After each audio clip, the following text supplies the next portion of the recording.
Enzo Recto, kalaban ang katiwalian at kasinungalingan, kakampi sa katotohanan at kabutihan.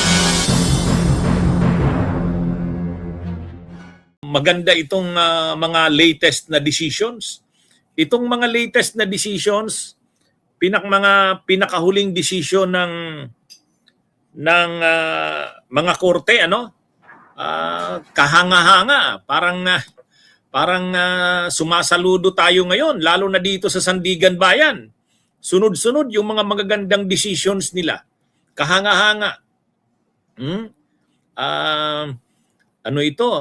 Sana tuloy-tuloy na ito, Kasi ang tagal na nating naghahanap ng matinong sistema ng hustisya sa ating bansa. Yung sistema ng hustisya na malinaw na walang pinapanigan, na sino ka man, maging sino ka man, parang pelikula ni Sharon Cuneta ba yan? Fernando po at Sharon, maging sino ka man. Yan. Di ba ang gandang makita na kahit papano ang sistema ng hustisya natin ay naipapatupad na ng matino, Ang tagal na nating nakakita ng sistema ng hustisya na pumapabor sa iilan, lalo na't mayayaman at makapangyarihan. Pero nitong huli, ang sunod-sunod na mga decisions ng mga korte dito sa atin, lalo na ng Sandigan Bayan, ang Sandigan Bayan, itong mga sunod-sunod na decisions, magaganda. Halimbawa, unang-una, nung July 6, pumunta pa si Marcoleta, nakapurma pa, pumunta ng Sandigan Bayan, nakapurma. Ang ganda ng barong. Ang iniisip niya siguro, pagdaan niya doon, dadaan lang siya sa Sandigan Bayan, tapos magagrant naman yung kanyang motion na wag munang i-defer muna yung paglabas ng warrant of arrest at isuspend muna ang proceedings. So paniwalang-paniwala si Marcoleta na magaling ang kanilang motion at argumento. So dadaan lang siya doon, pagdaan niya doon, balik na siya sa Senado kasi a-attend siya sa session para sa pagbubukas ng impeachment trial kinahapunan. Ang problema, pagdating niya doon, denied yung kanyang motion. Denied yung kanyang motion. Pagkatapos na ma-deny yung kanyang motion, binasa na ngayon na mayroon nang nilabas na warrant of arrest. Hindi na siya nakalabas. Tuloy-tuloy na. Hindi niya inaasahan yun. Hindi nila inaasahan yun. Yun, isa yun.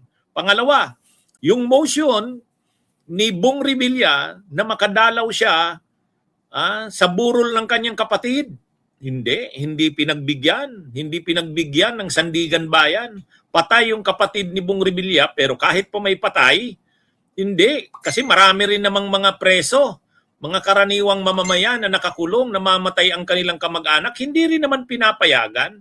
Ano bang special sa mga senador na yan o dating senador na katulad ni Bong Revilla? Namatay ang kapatid, papayagan ng makadalaw?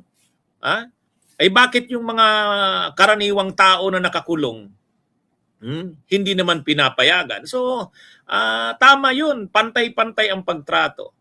Ang isa pa, mga kabunyog, mga kababayan, si Marcoleta, parang wala lang, nandun sa PNP General Hospital, air condition ng kwarto, pagkatapos labas-pasok ang mga bisita.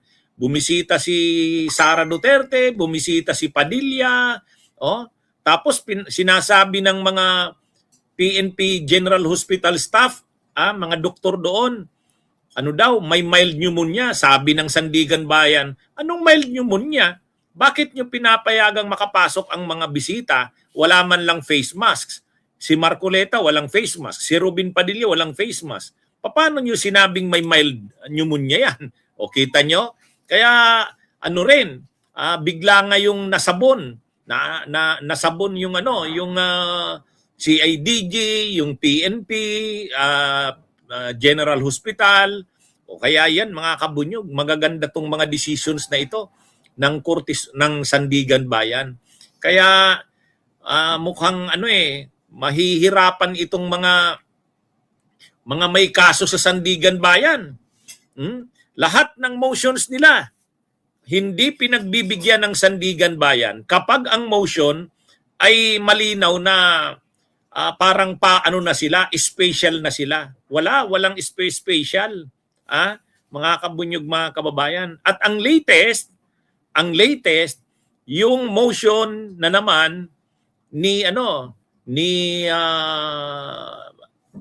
Jinggoy Estrada na payagan siyang maka-attend sa mga hearings o trial ni Sara. Ay sabi ng Sandigan Bayan, 3 beses kang a-attend kada linggo. Ilang araw yon? 92 days yon.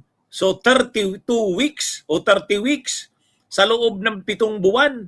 Ay anong nangyari diyan? Parang hindi ka na niya nakakulong. Tamang nga naman.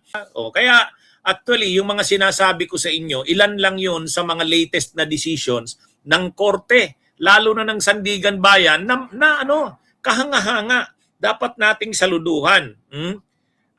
Kaya dito, mga kabunyog, itong sasabihin na naman yan ng mga pro-Duterte, ng mga may kaso, tulad ni Marcoleta, ni Jinggoy, sasabihin na naman nila Mike Defensor, nila Bong Revilla, sasabihin na naman ng mga yan na pinupolitika sila. Yan na naman. Sasabihin na naman na pinapakialaman ang korte ng Malacanang, tuta ng Malacanang. Mga kabunyog, mga kababayan, sabi ng Sandigan Bayan, sabi ni yung chair ng 3rd Division ng Sandigan Bayan, si Carl Miranda, sabi niya, wag nyo kaming isipin na may politika sa amin, sabi niya. Dito sa Sandigan Bayan ngayon, kung anong tama at ayon sa batas, yan ang ipapatupad namin. Walang politika dito. Yan, matindi. Kaya ito, mga kabunyog, maganda itong ganito. At least may nakikita tayo na ang mga korte natin, lalo na ang Sandigan Bayan, hindi na pwede yung kasi mahirap din yung mga decisions na yon. Halimbawa, alam naman natin si Marcoleta, senador yan, at miyembro yan ng maimpluwensyang sekta ng relihiyon. Pero hindi nagpatinag doon ang mga justices ng Sandigan Bayan. Sabi ng Sandigan Bayan, hindi kami dito nakikialam sa politika. Kung ano yung batas, yun ang ipapatupad. Yan. At least, salamat naman. At mayroon tayong nakikitang maganda sa mga korte natin. Bunyog, halikan na kasama ka. Bunyog, kapag buklod ay may pag-asa. Luzon, Visayas, Mindanao, isa ang pananaw. Sa bagong Pilipinas ang bunyog isisigaw. Bunyog, bunyog.